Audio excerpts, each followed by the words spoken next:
Why we have to ask about the mental state of the hostages is, of course, because of the brutality we saw on October 7th. Among Hamas's most vile crimes against humanity on that day, in addition to murder, torture, and butchery, was the use of rape as a weapon of war. Despite mounting evidence, including live video of Hamas's savagery, women's organizations around the world have maintained either silence or criticized Israel itself for the war against Hamas. Yesterday marked the International Day for the Elimination of Violence Against Women, and the silence from feminist groups around the world is deafening. Joining us now is Anita Friedman, the chairperson of the World Women's International Zionist Organization from Tel Aviv. Anita, thank you very much for being with us. Thank you, Ariel. Thank you for having us. These organizations, they say they serve women's interests, but if they can't even say a single word about rape as a weapon of conflict, what cause are they really serving here?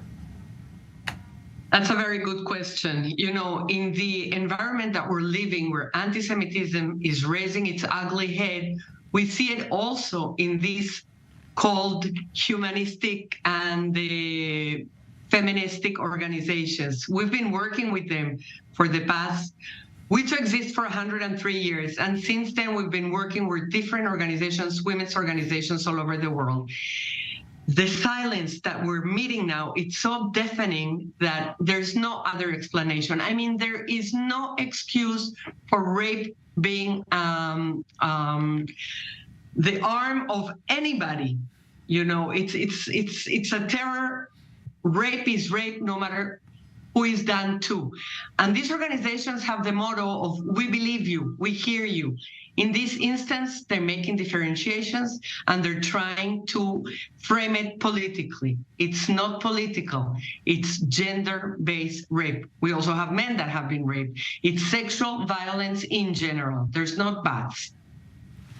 Under that sort of circumstances, why have they not made a statement then? We can discuss what cause they're trying to serve, but ultimately, does it not undermine their legitimacy as organizations? Can they be held accountable? Unfortunately, I think you're right. It does undermine the work that we've so hardly been working towards for so many years. It has been so hard to prove and to make sure that we believe rape victims, that this just undermines everything that has been done in the last 30 years in these organizations. I don't know how they're going to move forward. We did have a statement from the UN, a very laconic statement, and we will have our own commission, humanitarian commission, finding out about the rapes. We will come out with it with all the information, and these organizations will have to deal with it. If these organizations are not going to do their most basic duty, then who will take up that mantle? Who will ensure that there is some form of justice for all of these Israeli women that have been so brutalized? Well, as you know, Israel is pretty much isolated throughout history. And this is one of the instances where we know what we have to do. We are an organization that is 103 years old. We've been dealing with these issues. We've been taking care of ourselves together with the government, of course. We're the right hand of any government, and we do everything we can for the people of Israel. And this is the same thing right here. We know what we have to do. We know how we have to deal. And if we need to, we will go to the international courts to make sure that this is addressed in the right way. And we're talking about justice, we're talking about the international court, but there are survivors, there are people that are suffering right now. What can be done here in Israel alone, since the rest of the world doesn't seem to want to help or care for them specifically? Well, as I said, we have centers for prevention of violence, and we have centers for victims of sexual assault.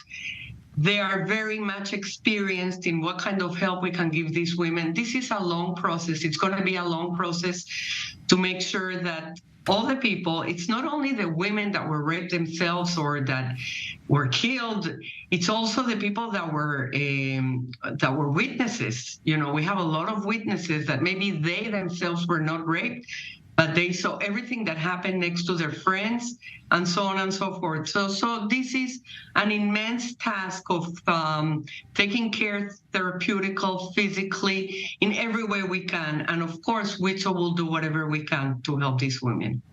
Now, you've probably seen the hashtag that went viral in response to the world's silence on the topic of Hamas's use of rape as a weapon of war. There was "Me Too, unless you're a Jew." Can we truly dismiss the world's silence as strictly political and related to Israel, or ultimately does it come down to the age-old anti-Semitism that we've seen across the entirety of the world?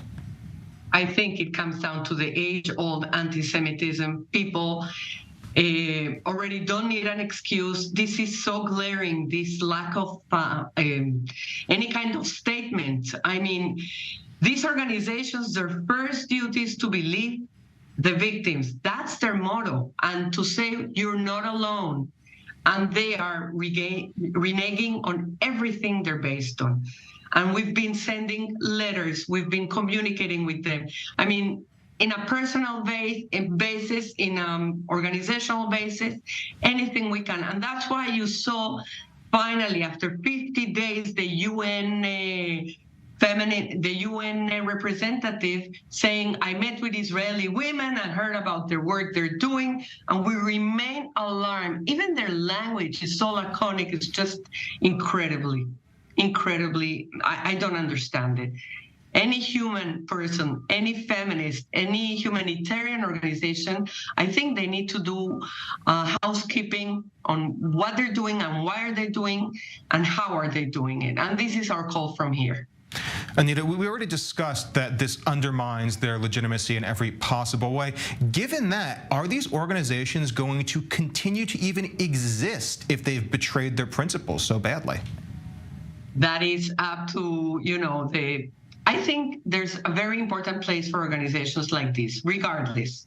I mean, it was very hard to create this kind of organization. It was very hard to carve a legitimate way of proving rape in general, but rape as a tool of war, as a tool of coercion in societies. It was very hard to create it. As I said, it has taken at least 30 years for these organizations to be created. I really hope that they renege or recant on being silent and they come behind Israeli women who have been raped, especially when they see the proof. There's a lot of proof out there. And I do hope for human beings and for feminists and for societies in general, for these organizations to continue doing what they need to do, but without politicizing it, without the but that we as Israeli women see they're using. Definitely a challenge going forward. Very, very briefly in the last minute that we have left, do you have a message to the world in light of everything that we've just said? Yeah, the message is stop being silent. Look what is in front of you. You will be next. We are the first ones, but you will be next. And there will be nobody to stand next to you if you don't stand next to everybody else. That's it. A call to stand on principles instead of politics. Thank you very much, Anita, for everything that you've said and for revealing the blatant hypocrisy and, I guess, the subversion of organizations that were supposed to serve a better purpose.